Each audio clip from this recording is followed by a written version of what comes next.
ایک ایسا درخت جو پوری دنیا کے ہر جنگل سے بالکل الگ، تنہا اور خاموش کھڑا ہے۔ ایک جگہ جہاں زمین کے نیچے دنیا کے سب سے زیادہ نیوکلیئر ویپنز چھپے ہیں۔ ریگستان میں چائنیز میزائل ایکوریسی کے عجیب و غریب نشانات سے لے کر سوئز کینال میں پھنسی 50,000 ٹن وزنی شپ کو نکالنے کے منظر تک۔ کبھی کبھی گوگل ارتھ ہمیں صرف سیٹلائٹ امیجز نہیں بلکہ ان رازوں کی جھلک دکھاتا ہے جو ہماری سوچ سے بھی باہر ہوتی ہیں، اور آج ہم ایسے ہی چند سیٹلائٹ امیجز کو سمجھنے کی کوشش کریں گے۔ زیم ٹی وی کی ویڈیوز میں ایک بار پھر سے خوش آمدید۔ ناظرین، نیو میکسیکو کے پاس ایک ریموٹ ایریا میں زمین پر ابھرا ہوا ایک ٹیلا دیکھا جا سکتا ہے جس کا ایریا 14 ایکڑز کے قریب ہے۔ اس کی اسکوائر شیپ یہ ظاہر کرتی ہے کہ یہ نیچرل نہیں بلکہ مین میڈ ہے۔ ایسٹ اور ویسٹ سے 2 روڈز اس ٹیلے کی جانب آ کر ایک انڈر گراؤنڈ ٹنل میں چلی جاتی ہیں۔ اس پورے ایریا کو مختلف واچ ٹاورز لگا کر سیکیور بھی کیا گیا ہے جو اس سائٹ کی امپورٹنس ظاہر کرتے ہیں۔ پاس موجود کرٹلینڈ انڈر گراؤنڈ میونیشنز اسٹوریج سینٹر سے معلوم پڑتا ہے کہ یہ جگہ امریکہ کی خاص ویپن اسٹوریج سائٹ ہے۔ الباکرکی نامی شہر میں موجود کرٹلینڈ ایئر فورس بیس کے احاطے میں یہ اسٹوریج سائٹ دنیا کی سب سے بڑی نیوکلیئر ویپن اسٹوریج سائٹ ہے، جہاں ایک اندازے کے مطابق 2500 نیوکلیئر وار ہیڈز رکھے ہوئے ہیں۔ ویسے تو اس سائٹ کی کنسٹرکشن کے بارے میں جتنی بھی ڈیٹیلز ہیں وہ ابھی تک کلاسیفائڈ رکھی گئی ہیں، لیکن ایک اندازے کے مطابق 80 سے 120 فیٹ نیچے تک یہاں مختلف والز موجود ہیں۔ گوگل ارتھ کی ہسٹوریکل امیجری میں دیکھنے پر معلوم پڑتا ہے کہ یہ سائٹ 1985 اور 1991 کے درمیان کنسٹرکٹ کی گئی تھی، یعنی جب امریکہ اور سوویت یونین کی کولڈ وار اپنے عروج پر تھی۔ ہماری دوسری لوکیشن ہے نیواڈا ڈیزرٹ میں، جو امریکہ کا انتہائی بنجر اور سنسان علاقہ مانا جاتا ہے۔ یہاں دور دور تک صرف ریت اور خشک میدان پھیلے ہوئے ہیں، لیکن سیٹلائٹ ویو میں 3800 فیٹس کی بلندی سے یہاں ایک بہت بڑی اسکوائر باؤنڈری واضح طور پر دیکھی جا سکتی ہے۔ اس اسکوائر کے اندر زوم کرنے پر ایک جگہ کچھ عجیب و غریب اسٹرکچرز سامنے آتے ہیں، جیسے HOXL الفابیٹس اور کئی جیومیٹرک شیپس۔ یہ اسٹرکچرز 18 ایکڑ کے ریگستانی میدان پر بنائے گئے ہیں، اور سب سے دلچسپ بات یہ ہے کہ یہ اتنی ویران جگہ پر ہیں جہاں سے قریبی شہر بھی کئی 100 میل دور ہیں۔ تو اب سوال اٹھتا ہے، یہ گمنام اسٹرکچرز کس چیز کے ہیں اور انہیں کیوں بنایا گیا؟ ہسٹوریکل امیجری سے پتا چلتا ہے کہ ان کی کنسٹرکشن 2006 اور 2010 کے درمیان ہوئی تھی، اور آس پاس کئی گاڑیوں کے ٹریکس بھی دیکھے جا سکتے ہیں۔ کافی ریسرچ کے بعد معلوم پڑا کہ یہ جگہ US نیوی کا فیلن رینج ٹریننگ کمپلیکس ہے۔ یہ کمپلیکس 84,000 ایکڑ پر پھیلا ہوا ہے، جہاں مختلف گراؤنڈ ٹارگٹس بنائے گئے ہیں، اور یہ اسٹرکچر بھی انہی ٹارگٹس کا حصہ ہے۔ یہ بلڈنگز اصل میں میٹل کنٹینرز سے بنائی گئی ہیں، جن کو خاص طور پر نقلی شہر یا بستی جیسا بنایا گیا ہے، جن پر air to ground missile test کیے جاتے ہیں۔ اس کے علاوہ اسپائی پلینز اور سیٹلائٹس بھی ان ٹارگٹس کا استعمال کرتے ہوئے زوم، فوکس اور کوارڈینیٹ کیلیبریشن کرتی ہیں۔ اسی کمپلیکس میں ایک بہت بڑا سرکولر اسٹرکچر بھی موجود ہے، جس پر ایگزیکٹلی نارتھ، ساؤتھ، ایسٹ اور ویسٹ کی ڈائریکشن لائنز بنائی گئی ہیں۔ یہ بھی اسپائی سیٹلائٹس کو کیلیبریٹ کرنے کے لیے بنایا گیا ہے۔ جب اسپائی سیٹلائٹس زمین کا چکر لگاتی ہیں تو انہیں یہ کنفرم کرنا ہوتا ہے کہ کیمرہ کا زوم صحیح کام کر رہا ہے یا کہیں فوکس بلر ہے، اور جس لوکیشن کو لاک کرنا ہے وہ ایکوریٹلی ٹریک ہو رہی ہے یا نہیں۔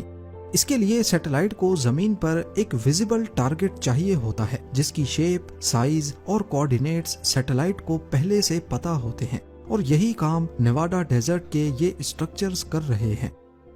اب چلتے ہیں چائنا کے ٹکلا مکان ڈیزرٹ میں، جہاں ریگستان کے بیچوں بیچ 500 ایکڑ کے ایریا پر یہ عجیب و غریب گرڈ پیٹرن بنا ہوا ہے۔ یہ اتنا بڑا ہے کہ اسپائی پلینز جو 80,000 فیٹس پر فلائی کرتے ہیں، اتنی اونچائی سے بھی یہ بغیر کسی انسٹرومنٹ کی مدد کے پوائنٹ آؤٹ ہو سکتا ہے۔ فی الحال اس کے اوپر ریت اور مٹی آ چکی ہے، لیکن 2005 میں جب یہ بنایا گیا تھا تو یہ کچھ اس طرح دکھتا تھا۔ یہ سائٹ بھی چائنیز ملٹری کی سیٹلائٹ کیلیبریشن اور میزائل ٹارگیٹنگ زون ہے۔ یہ پیٹرن ڈرونز، اسپائی پلینز اور گائیڈڈ میزائلز کی ایکوریسی کو بہتر بنانے کے لیے استعمال کیے جاتے ہیں۔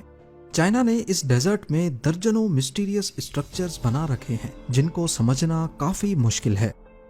ٹھیک اس کے ویسٹ میں کچھ اور مسٹیریس نشانات موجود ہیں۔ یہاں آپ کو چھوٹی چھوٹی اسکوائر شیپس دکھ رہی ہیں جن کے بیچ میں بڑے بڑے گڈھے نظر آ رہے ہیں۔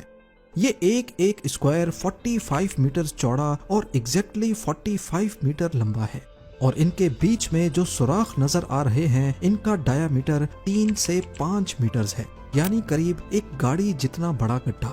اور یہ اسکوائرز ٹوٹل 5.2 کلومیٹرز کی ایک سیدھی لائن میں موجود ہیں۔ اگر اینڈ ٹو اینڈ ایک لائن ڈرا کی جائے تو ان کی ایکوریسی اتنی پرفیکٹ ہے کہ تمام اسکوائرز لائن کے ساتھ ایگزیکٹلی پیرالل ہیں۔ فی الحال یہاں کچھ اسکوائر مارکس کے اوپر روڈز اور ونڈ ٹربائنز لگ چکے ہیں، لیکن یہ نشانات ہسٹوریکل امیجری میں 2004 کی آخری کلیئر پکچر تک بھی واضح طور پر نظر آ رہے ہیں، جبکہ 1985 کے بلر امیج میں ڈیٹیلز واضح نہیں، لیکن ایک ہلکی سی لائن ضرور نظر آ رہی ہے جو ہماری ڈرا کی گئی لائن کے بالکل پیرالل ہے۔ بہت ساری انٹرنیٹ ریسرچ کرنے پر کوئی واضح جواب نہیں مل سکا، لیکن کیونکہ یہ جگہ چائنا کی میزائل ٹیسٹنگ رینج کا ہی حصہ ہے، اسی وجہ سے یہ شبہ ہے کہ یہ میزائل ایکوریسی ٹیسٹ کے نشانات ہی ہیں۔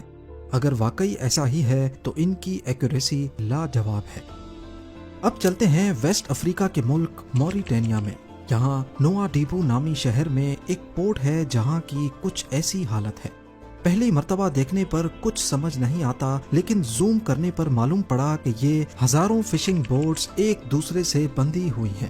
یہ خاص بوٹس اس علاقے میں مچھیرے استعمال کرتے ہیں۔ موریٹانیا کی فشنگ انڈسٹری یہاں کی جی ڈی پی کا ایک اہم ترین حصہ ہے۔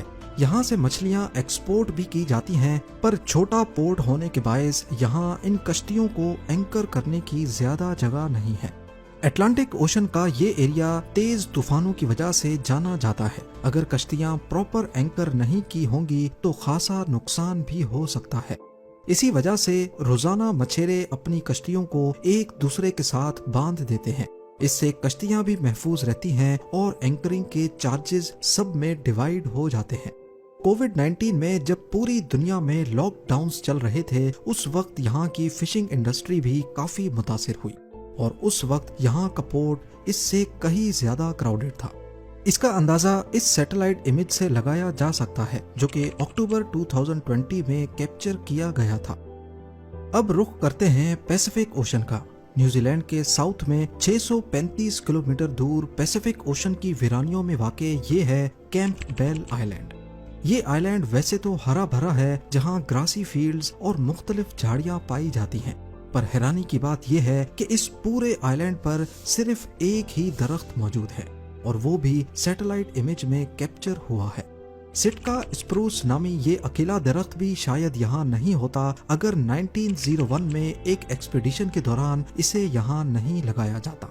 گنیز ورلڈ ریکارڈ کے مطابق یہ صرف اس آئی لینڈ کا ہی نہیں بلکہ دنیا کا سب سے تنہا درخت مانا جاتا ہے، کیونکہ یہاں سے 275 کلومیٹر نارتھ ویسٹ میں آکلینڈ نامی آئی لینڈ پر دوسرا درخت پایا جاتا ہے۔ ہماری اگلی لوکیشن ہے ایمیزون رین فارسٹ میں، جو کہ دنیا کا سب سے بڑا جنگل ہے۔ سیٹلائٹ امیج میں اس کے کئی حصے پوری طرح بلر ہیں، کیونکہ جن لوکیشنز کی ہائی پکسل سیٹلائٹ امیج کی کوئی ضرورت نہیں ہوتی انہیں گوگل ارتھ اپڈیٹ ہی نہیں کرتا، لیکن کچھ مقامات پر ایمیزون ٹرائبز کے ہٹس اسپاٹ کیے گئے ہیں۔ یہ جگہ موجود ہے ایمیزون رین فارسٹ کی گہرائیوں میں، برازیل وینزویلا بارڈر کے قریب۔ بہت ہی ممکن ہے کہ یہ قبیلہ یانومامی ٹرائب کا حصہ ہو، جو برازیل اور وینزویلا کے درمیان ڈیپ جنگل میں رہتے ہیں۔ سیٹلائٹ امیج میں جو سرکولر ہٹس دکھ رہے ہیں انہیں شبونو کہتے ہیں۔ یہ ایک ٹریڈیشنل کمیونل ہاؤسنگ اسٹرکچر ہوتا ہے جہاں پورا قبیلہ ایک چھت کے نیچے رہتا ہے۔ یہ لوگ ہنٹر گیدررز ہیں جو اپنا گزارا بندر اور مچھلی کا شکار کر کے کرتے ہیں۔ انہوں نے اپنی سیٹلمنٹس زیادہ تر ریور کے آس پاس بنا رکھی ہوتی ہیں۔ بیماری کی صورت میں یہ جنگلی جڑی بوٹیوں سے اپنا علاج کرتے ہیں۔ یہ ایریا حد سے زیادہ ویران ہے، جہاں سے 250 کلومیٹر دور تک بھی کوئی شہر نہیں ہے۔